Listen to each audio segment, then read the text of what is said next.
Kọ́láwọlé Sheriff Ọláyínká Plumzy Baba, today is your day. Happy birthday and many more. Ọlọ́jọ́ ìbí àkìyẹ rọra máa gbẹ̀sẹ̀ mọ́rí abá ẹ̀kan lọ́dún ní ọjọ́ ìbí èèyàn máa ń wáyé tọ́dún tún gbà ẹ́ láyé tó dùn kó mọ́ pẹ́ wá.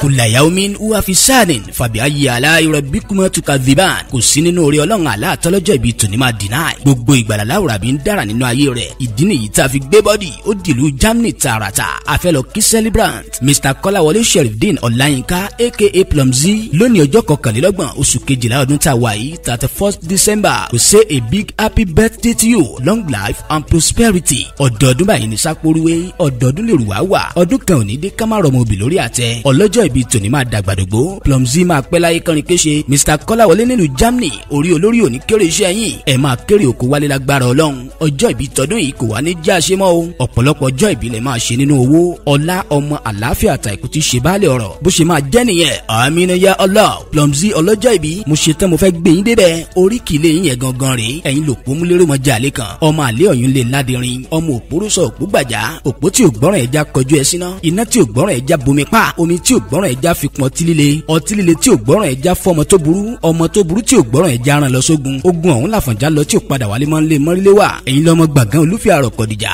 Ọmọ olúpéjọ bí ọmọ agẹṣin sáwó. Ẹ̀yin lọ́mọ kúlódò tó ti gbórí wá. Wọ́n ló ní gbórí wọn ò lódò. Omi ikú ni wọ́n ń pọn mu. Mo ní ta ń la sà, ta ń lẹ gọrọ, ta ń lẹ dọ̀gọ̀dì omi ìpakùn, ta ń la fẹ́lẹ́lẹ́ omi ayaba. Kọ́láwọlé Sheriff Ọláyínká Plumzy, happy birthday to you, long life and prosperity. Ẹ̀gbọ́n rẹ̀ àtàtà Mr. Kọ́láwọlé Ismail ló ń kí ẹ fún tọjọ́ ìbí.